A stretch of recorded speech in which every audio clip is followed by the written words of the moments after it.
Welcome into the Tour Coach, everybody. I'm your host, Tony Ruggiero, as I am every week here on the Tour Coach podcast. If you've been listening for a while or you've recently started listening, you probably know that, or if you're new, this is really for you, but these are the stories and the conversations and the chats with the people that I meet in my journey in golf, coaching, teaching, playing golf. These are the fitness instructors, the mental coaches, the performance coaches, the other teachers, the players, and the people that I run into day to day teaching and coaching that I think shed interesting perspectives, have great views and information that can help all of you that love the game of golf play better, coach better, teach better, practice better. It's all in an effort to give you the best information. So hopefully you like these conversations here on the Tour Coach. And this particular one kicks off a little bit of a couple-week frenzy. This is a project that I've been working on for a while. Most of you that listen know my affection and affinity for Key West and the Florida Keys. One of my good friends, a guy who's become a good friend, is Justin Juice Valakis. And he's one of the best tarpon fishing guides anywhere. And we've become friends as I undertook this task of learning to tarpon fish. It was something I wanted to do, spending time down there. And he hadn't played golf in 13 years. And so myself, Wade Hamilton, Dr. Greg Cartin went down to Key West. He taught us how to tarpon fish. We taught him how to golf and how to practice. And a lot of the crossovers and the whole experience was really, really cool. And we filmed a big chunk of it, and we've brought it out to you in a pro work episode that's going to drop next week. But we're kicking it off with this podcast this week that we've done, the four of us talking about the experience of learning to fish, learning to golf. I think you're going to love it. But more importantly for you, the listener, if you go on any of our social channels and you go to YouTube or Instagram, and when we put these videos out, you comment hashtag Shadowcaster Charters, hashtag Dewsweeper TV, hashtag Dewsweeper Golf, any of those. You sign up for a contest in which Juice and I are going to draw a lucky winner who will have the opportunity to come down, play golf with me, Wade, and Greg at Key West Golf Club, and we're going to tarpon fish with Juice. We'll have a great dinner, some great cocktails, a bunch of fun.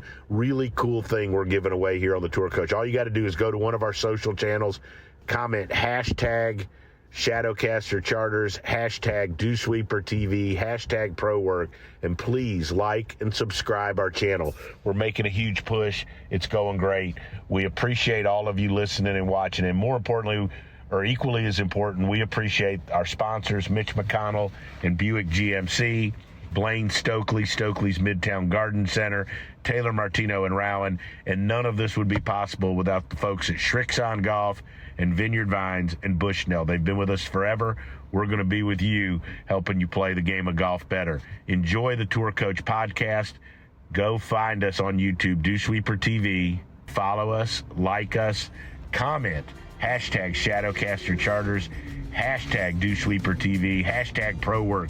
Any of those going to sign you up for a once-in-a-lifetime trip to tarpon fish with me, Wade Hamilton, Dr. Greg, and Juice, the tarpon fishing expert.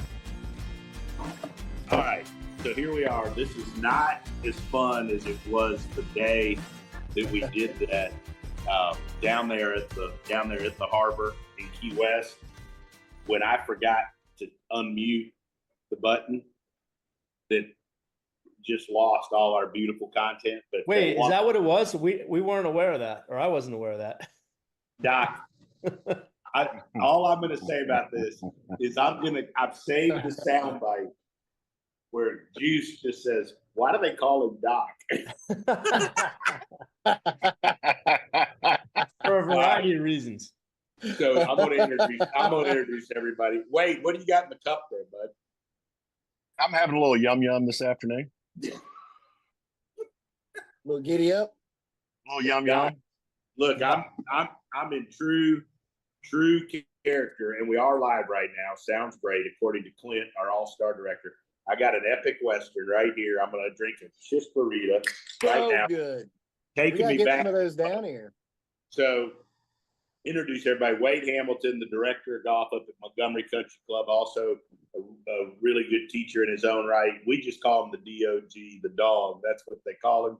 Anyways, he accompanied us down to Key West to help teach Juice and to learn to fish. We got Dr. Greg Cartin.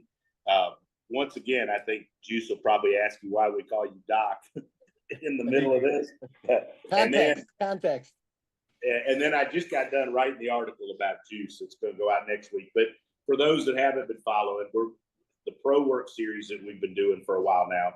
This one was kind of my creation, something I came up with.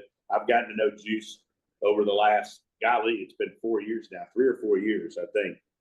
And over the last few, I was looking for a hobby because I didn't think drinking Chisparitas and sitting in dark bars were best for all of my stuff.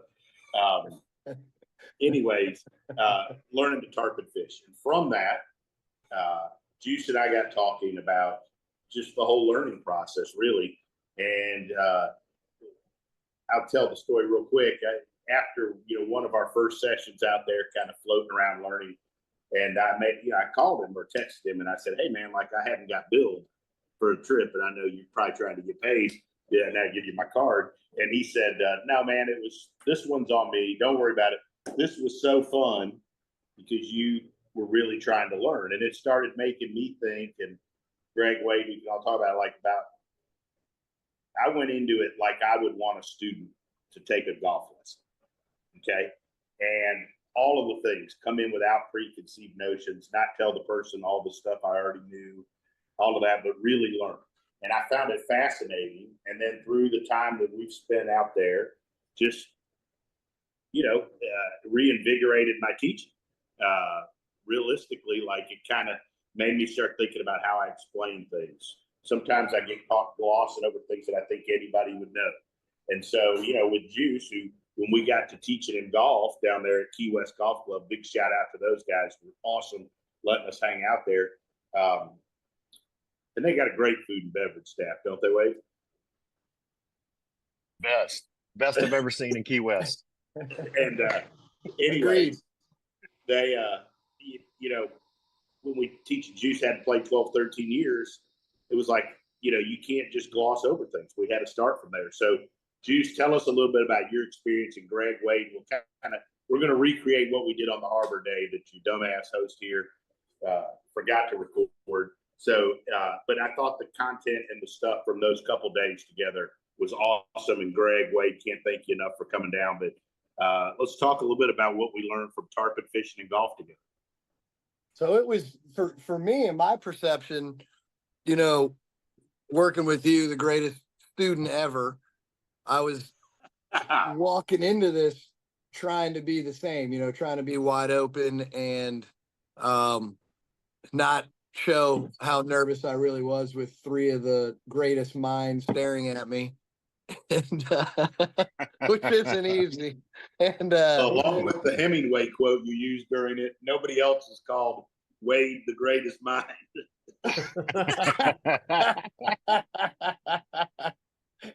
Well, he played the role well that day. That's right. So it was for me just being completely open and trying to forget everything I thought I knew and starting over and sort of stepping into that fear and really trying to not get in my head, which is hard for me, and through all the things that happened and all the great advice and positioning and swing and this and that, what stuck with me was when Wade brought it down to, well, that's not how you fish. That was the light bulb moment of the whole thing. But I was like, shit, I would never fish like that. And it totally changed everything. And then from there it was on. One of the points that I make in the article is, and you're going to see in the episode when it comes out next week, is that I think it's important. It got me to go back to try to relate what I'm teaching to the student and their interests and what they're good at. And Wade, you did such a great job. We were trying to get, after we'd gotten Juice postured, and we spent some time explaining where the low point needed to be and how you hit down, how the club hits the ball in the turf. And then Wade, you brought up just such a great point because like lots of golfers, and Doc, you were talking to him about he was trying to control impact and control the ball. Yeah. And you talked about, and then Wade came up with, well, would you throw a fishing rod like this? Would you cast a bait? You were like this, because that's what he looked like hitting a golf ball. And once we said that, I mean, Juice, you caught right on. Yeah.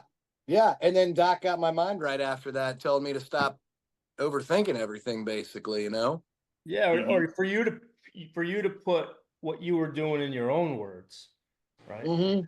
Instructors can tell you what to do and the right positions and how it's supposed to feel, but until it comes from the student, right? Sometimes that may not be the same thing. Like what you feel may not be what they're describing.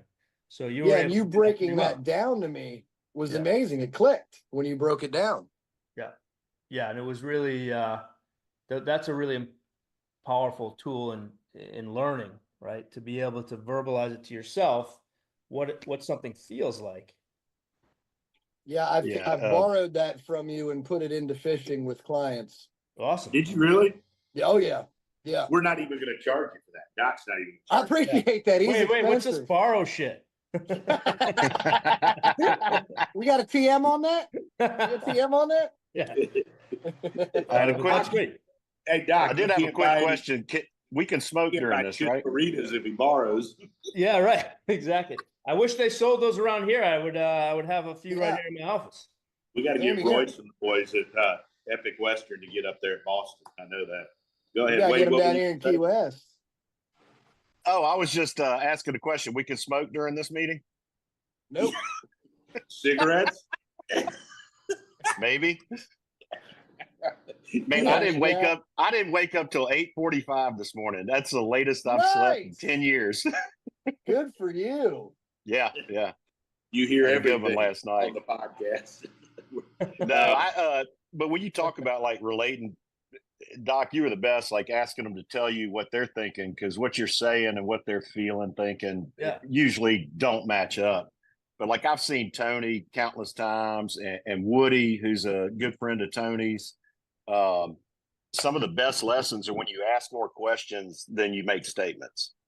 I mean, it's amazing if you just find out what they're thinking, feeling, et cetera, and what they do naturally, and then start, catering your lesson around that. It's usually way more successful, and normally you can get off the tee a little faster. Right. Yeah. Doc, I want you and Juice talk a little bit. I thought some of the points that I thought were great for trying to come at this from the point of recreational, just regular golfers, right? Not tour players. But, obviously we talked about how stuff felt, right? And he made the joke like, oh, that one hurt. And you were like, okay, if you hurt, you're doing it good. Yeah, it was a good one. Right. But there was wear. Right. Right.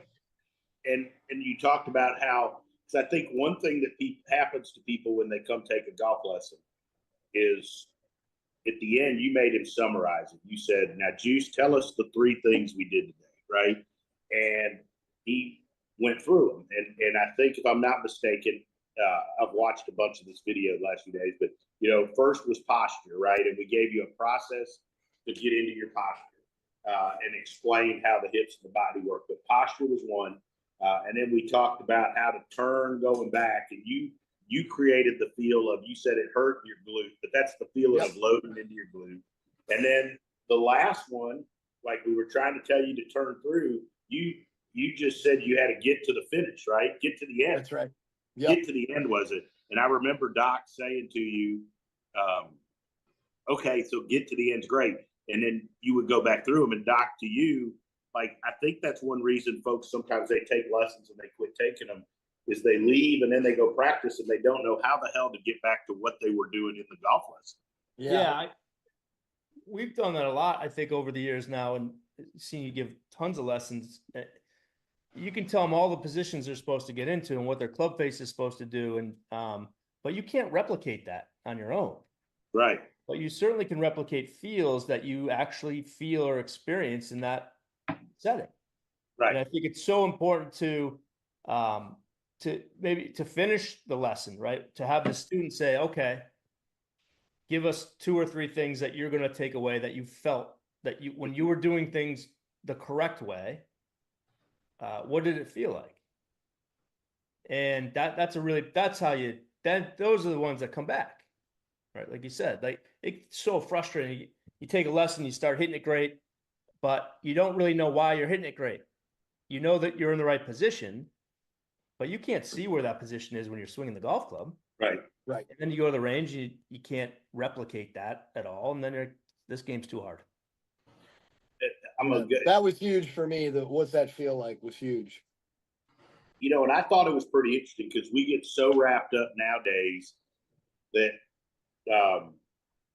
like using technology, like Juice, you haven't been to the Hitting Bad Old Palm, but we've got force plates and we can do 3D shit. We can do all this stuff, right? But we showed you a video twice on an iPhone, and the rest was just all of us thinking, coaching, and going from the ball flight, right? And back. Right. And I thought that was pretty cool, Doc. Like, and I also thought there was some good in that because it really, like, he kind of had to get in touch with what he was thinking and what he was feeling. Yeah. Yeah. I'll tell you the important thing about feel and saying, what does that feel like? That's fishing. When you're locked into a 150-pound tarpon, I can't tell you what that's going to feel like besides hard until you're doing it. And then I can help coach you how to do it correctly. Or Juice, how about what to do when the guy's got one on the line? It's too late. Right. It's too late. Right. Yeah. They're not listening to anything. It's the same thing in golf. Yeah. Yeah. It's too That's late. a great point. They already know everything and they're in it. Yeah. So let me ask you this, Juice, like, you've spent a bunch of time with me on the boat, Breen and Yvonne and friends of ours. And obviously with Wade, been out with Wade and I a couple times together and then Doc, like, and you've watched us teach, like, how does it compare, or is it the same or different? What's different from when you get people like us that don't know how to tarpon fish? Like, is there similarities to how you go about teaching them, or Absolutely. Is it completely different? Absolutely. And again, the things I was doing, which are good and are helpful, I enhanced a lot after hanging out and getting coached by you guys because I had new ideas to put into it and the hookup ratios have increased. Absolutely. What's that feel like? All right, here's how we're going to move this. Look at your posture. That fish is about to jump. Here's exactly how you want to get that tip down. Here's the way I want you to pull him if he's going this way. All these different things that I can orate. And again, like you were saying in coaching, you forget that people don't know what they're doing. You forget. And to be conscious of the fact that they don't know what they're doing, whether they think they do or not, that first time, second time, third time, prepares me to go, all right, just because you know what's going on doesn't mean that they do. Wake up, tell them exactly what's going to happen here. Yeah. That's your job. Tony, that's been a shift in your career, I think, from when I first knew you, where you were teaching a lot of better players back then, to now you're still teaching better players, but you're also teaching a lot of somewhat beginners now too, right? And how different that can be, and how challenging that can be to sort of bounce back and forth. Well, I think, and I wrote about this, for Digest, like, I spend a lot of time with good players and tour players, but one of the cool things about, like, I guess it was last week, I drove up to Montgomery Country Club. I sat on Wade's tee, and, I had one young guy, Sam Lum, who's playing for a living, come down, but the rest of them were just regular golfers at the club, right? And then at Old Palm, a lot of the members come and take lessons. It's like, it got me back in touch. I think you get this, like, you're just teaching tour players, and it's cool and it's fun and all. I'm not saying it's not, but, like, to me, teaching junior golfers and recreational golfers is real teaching and coaching, right? Because they don't necessarily have the skill set. Like, just like me, first time on the boat. Shit, I still don't know how to bow when the fucking fish hits, right? I mean, I'm Tony bows to nobody. I bow to nobody, right? Yeah. So, but I thought that, but like, and I think, Greg, that, like, that's important in what we do, is never getting too far away from what our job is, which is helping everybody be able to play better golf. Well, Juice probably runs into the same stuff, right? You probably have guys that come out there and know exactly what they're doing, or they've been on the boat 1,000 times. And Absolutely. then you got people like me or others who don't know what they're doing and want more information maybe sometimes, but it's just different. Everyone's a little bit different. And yeah, you're right, Tony. I think it is getting back to more of the beginner mind, or people who don't have a lot of scars or a lot of bad information, to be able to mold that can be fun. Yeah, it's almost easier with someone that's never done it, you know. Right. And I fish a lot of just amazing anglers. And like any sport, you know, we all have a tick or an inability to do certain things or a block, and you know, you run into that and you coach around it. But yeah, it's easier with someone that's never done it. Give me a 12-year-old girl, Yeah. you know, that's never done Careful, it. She's gonna listen. careful. Well, they're gonna listen. You know, they're gonna listen to you. A Yeah. 50-year-old man is positive he knows what to do. You know, Right. so No, it's you know, and my coach and mentor, you know, John Smouse, probably the greatest tarpon fisherman in the world, right. and I still learn going out with him and fishing with him, and you know, some technique he just picked up or whatever. He's you know, like all of us, he's one of those people who's constantly learning, and that's the fun of having pros on your boat and having rookies and amateurs on your boat, is you're in a constant state of shuffling through that. You don't get comfortable, you know, which is good. I love that, not getting comfortable doing it. Yeah. I think I don't want to really, get comfortable. and really, like I said that to you a bunch of times. I said that to Doc and Greg when we were walking down Key West, down Duval Street there. I was like, you know, you get comfortable in your teaching and you get comfortable with students. And heck, I have it happen too. Like, you have a guy that you know doesn't want a lot of information, and he's probably realistically just there to chat more than he is to go. So you catch yourself half-ass going through the motions, right? Yeah. But then you know, you have like teaching you. We went out there on the boat that morning, and you know, we're filming it. And you're doing that, and you're a good friend, and you haven't played a lot of golf in a long time. You're like, all right, I really want to get engaged, and you start seeing how, man, like, when you don't overlook things, when you explain the fundamentals, and when you don't assume that the person in front of you knows what you're talking about, like how much different the lesson is for them and for you, and how much better it is. I mean, I thought it was great. It was incredible. It was incredible, you know, and luckily I'm a really bad golfer, so it was, you know, easy to fix everything. New golfer. I got to tell you, some of I like to go watch Tony teach because I steal a bunch of shit and it helps me out with my lessons moving Talk along. about borrowing. Yeah. But I mean, in all seriousness, some of your best work is when you get a club level player that's a 15 handicapper who's about ready to quit golf, and you get those guys on the right track. I mean, teaching those high end players and tour players and college players is great. I mean, you're making minor tweaks to somebody who's just really great at golf, and they always have been and always are going to be. But when you take somebody who's, you know, not very athletic, out of shape, awkward, and playing like crap and ready to quit the game, and you get them inspired because you actually make a breakthrough in an hour, that's the most impressive lessons I've ever seen you teach. Yeah. Well, I thought we did some pretty dang good stuff, the three of us together with Juice. I mean, the video. It was unreal. It was absolutely unreal. It really was. And, you know, I got to give, and Juice, I want you to tell this story too, because we talked about it on the original one in which there's no volume. I actually was trying to think of a way we could have done this. To read lips. And then Clint piped our talking into that video because it looked so cool. I was sitting there by the bar. But I was like, we'd look like Millie Vanilli back in the day. The words wouldn't match. But Juice, you know, there was, and it's for everybody gets in a rut. And oh man, I came down. Yeah. And it's one of those times, like, I texted you and I was like, hey man, like, you got anything next Thursday or Friday? Like, I just need to get the blank out of town and I'm headed down that way. I want to fish. And you're like, man, it's been terrible, but I got Thursday afternoon. And I was like, perfect. I don't even care if we catch anything. And I think, Doc, that'll speak to a little something about you. Like, I went out there with no preconceived notions or expectations. I just really wanted to drink 8 Coors Lights on the boat, cruising around, Listen to good tunes, and listening to some Buffett and some Grateful Dead.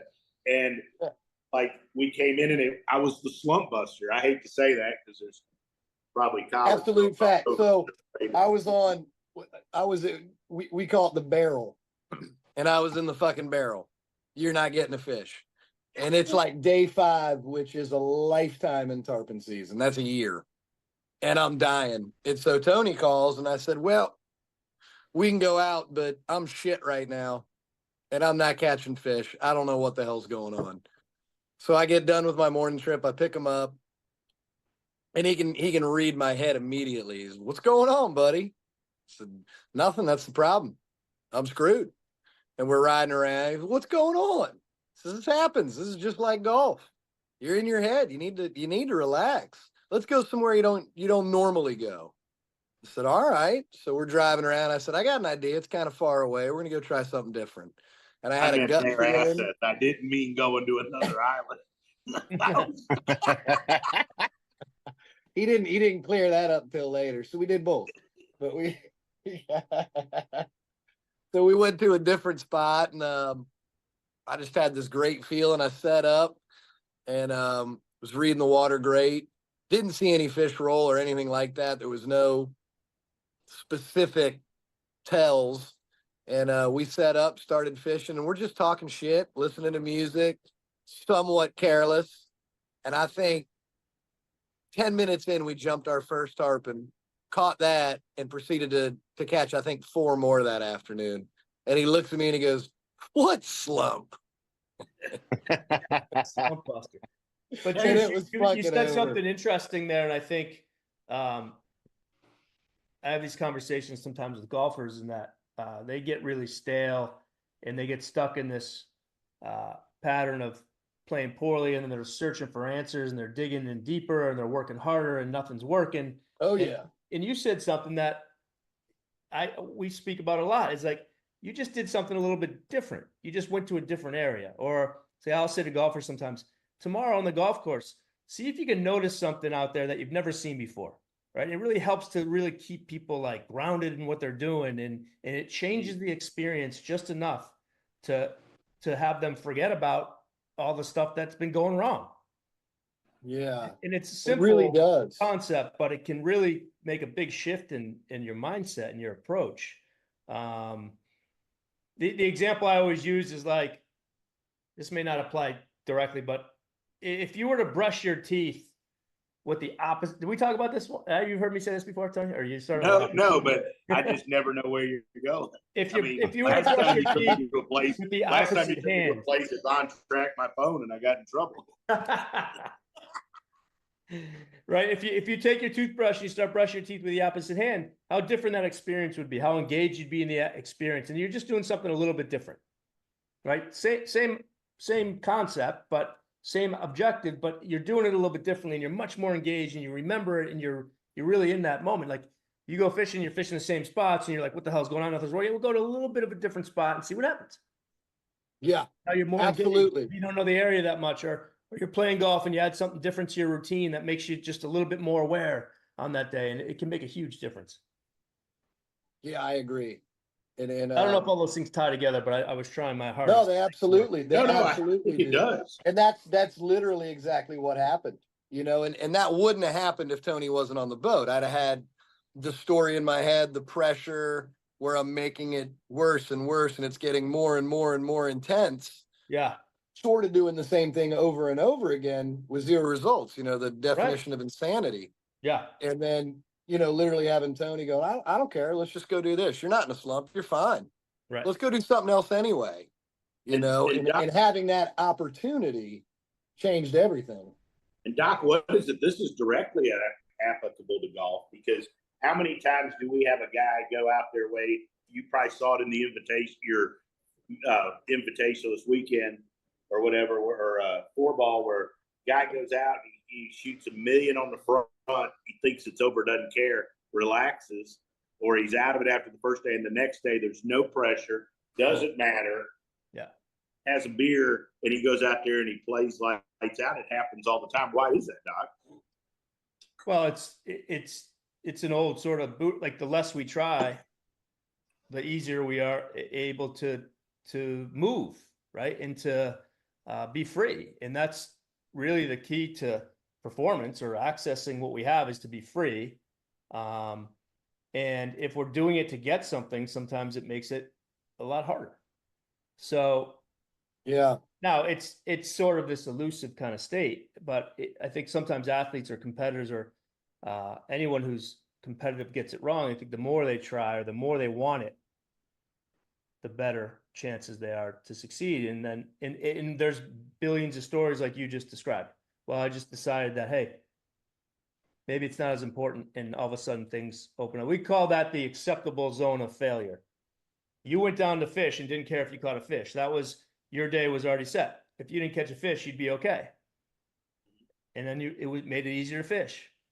Took the pressure off me and Tony. Yeah. But you've had people, because I've heard you talk about them, where they call and they're like, hey, I mean, now we're going to catch enough that we have to go grill and eat tonight, right? Or like yeah. You know, I mean, I'm going to catch enough. And you're like, hey, you need to talk to these people, right? Like, but those are the people that you don't want, right? Because if you catch 6, they're going to have wanted 8, right? Yep. You know, I mean, it's elusive. They're not going to catch any. Yeah. Yep. Yeah. The juju's gone. Well, that's a challenge, Juice. We talked about this that you have, is that there's probably times you go out with people who spend good money and want to catch fish and don't catch anything, but can they still have a good time? Sure. Right. Right. And that's hard. And it's funny. Good fishermen get that. New fishermen don't, you know? Right. And so there's and it's my job. So I'm going to bust my ass to make it happen. Sure. Yeah. But when that, you know, when their satisfaction isn't there because of numbers or something else, that's a grind. The grind, you know. Good golfers know that they're going to play poorly sometimes, and they're okay with that. Yeah. Guys who shoot one good score one day think they're going to do that all the time, and they achieve that every time out, and they think, I'm not getting any better, I stink, or this game's too hard, or it's no fun. And I mean, it's a game of numbers. You're not going to go out and shoot a great game every day. I'm not going to go out and catch the greatest fish every day. You just can't. Right. But I think like Doc and I know Wade and I've talked about this, and you, Juice, like people go out there and they have the day that they like. So in golf, the 7 handicapper goes out, 10 handicapper goes out there and shoots 70, or I go out there and we catch 4 tarpon in one day, and we think that's our average. Like we think that's right. We think that's your new standard, normal, right? That's the new standard, and then our expectations adjust to that. So if I go and I don't catch 4 tarpon, so if every time I got in your boat, I didn't catch 4 tarpon, I think it was a failure. I mean, you'd be like, what are you thinking? Right? It's the same thing with golfers that go play a good 18 and they think that's going to be it every time they tee it up. And I think that was the beauty of us working with you, is you hit a bunch of bad shots for sure. Yeah. But you hit a handful of really, really good shots. And you loved it, but when you hit a bad one, you didn't go, why am I still doing it? Right. Yeah. And I think that's, people ought to understand that. Right. Yeah. My bar was low. I mean, towards the end, if you hit a bad one, you immediately turned around and said, I didn't do X, Y, or Z. I mean, that's a big part of everybody's going to hit bad shots. You got to know why you're hitting them. And then you can accept it and say, okay, what I'm doing is right. I just didn't do it right that time. And then you keep going forward with the same exact thing over and over and over. You don't start guessing. Right. Right. And I want to talk a little fishing here for a minute. 2 things that I thought were fascinating about the fishing were, one, we get out there and it was a freaking feeding frenzy, fish jumping everywhere, boats everywhere, and nobody caught shit. No, not just us, everybody. We roll into this thing, and I think it's like Jaws. I mean, I think we're going to be like pulling so many tarpon up on the boat. I'm like, this is the greatest thing. Nobody caught anything. And you were like, hey, man, in the history of tarpon fishing, I'll never forget. It's never worked one time for everybody to get all on top of them and cast that around them, right? Never worked, but everybody does it. Yes. Yeah. It's hysterical. It's like Pavlov's dog. They ring that bell, they're there, and everybody gets right on top of them and starts throwing everything they got, and nothing's gonna happen. And we're all dumb enough to go do it and watch and go, ah, shit, why didn't I get one? Well, I knew I wasn't gonna get one. And then that brings me to my second point, though. The first time I went, I thought we were just going to go pull up on a bunch of tarpon, drop a line, right? And this is where it relates to golf. And I've said to many a player since, you were looking at where the fish were and where they were going to go, and we tried to plan ahead, right? And when you play golf, it's the same thing. You should be looking at where you're trying to leave the ball, where gives you the best opportunity to play the next shot, right? And golfers most recreation golfers, they just look at the hole and they just hit it, right? Right. Good players are looking at where do you want to go from, where do you want to leave it, where gives you the best opportunity. And in an odd way, I found that to be the most comparable thing to being a great tarpon fisherman to being a great golfer. And that you were looking at where the fish were, where did we need to go ahead of them to give us the best chance to get them. And if people understood that about golf and fishing, tarpon fishing, I think they'd be better. Absolutely. It'd be amazing. And it's fighting that instinct to just go immediately right for it and do it. Use the science, use the water, use the way nature works. You're hunting, they're hunting. What do we do to put that together? Just like in golf, what's my plan here? I'm not going to walk up and start whacking balls, right? What's the flow here? What's this course doing? There's a lot of that in what it is. And my mind's constantly working the area, and figuring out what those fish are going to do. Yeah. No, I'm pumped. And we're going to wrap this up, but I got two big announcements here. Juice knows about one of them. The rest of you don't. But when this thing drops, this next week, if you go and you watch it, you hashtag Shadowcaster Charters, whether it's on Instagram, one of our videos we post, or it's on the YouTube, hashtag Shadowcaster Charters, or hashtag Dew Sweepers or Dew Sweeper TV or Pro Work, any of those. We're going to do a drawing in 2 weeks, and we're going to give away, somebody's going to have the opportunity to come down. Now, you have to get your own ass there. But if you get down there, you're going to get to go, and Wade, I'm making you come too, and Doc, we're going to coordinate it, but you're going to get to come tarpon fish with the four of us. We'll take you, have a nice dinner, not that steak place. I'm not going that into debt on this, but we'll take you to a nice dinner. Red Garter Buffet. Yeah. And we're going to go play golf. Snapper. We'll go play golf. So all you got to do, we're going to give away a free trip to come tarpon fish and play golf with us in Key West. The four of us, all you have to do is go watch the videos, hashtag Shadowcaster Charters, when we put them up on Instagram or on YouTube, hashtag Dew Sweepers. And I know we talk about this a bunch down there, but we're going to come out with some dates for a tarpon fishing and golf school where you get to play with a couple tour players, fish with Juice, work with us on the range, and go out and have some great dinners. And guys, I think it's going to be epic. So freaking awesome. That's awesome. Just incredible. I'm excited. I didn't know I was coming back. Fun. Yeah, same. When are we doing this? September? Tomorrow. No, we're tomorrow. I got to open it on Wednesday. Once we pick the winner, Juice and I'll do this in a very official drawing. And once we do the drawing, we'll pick some dates. But all you got to do is get to Key West. We'll hook you up with a decent place to stay, reasonable, and we're going to take you out. It'll be the day of your life. Fishing with Juice and us, going to play some golf, some good dinners and drinks, and we might even do a podcast, turn the volume on. That'd be fun. Might even turn the volume on. What do you think, Juice? What do you think, May? I think the worst part is we were all at our best that day. We were throwing pearls around. Yeah, that's right. That was a good one. Pearls.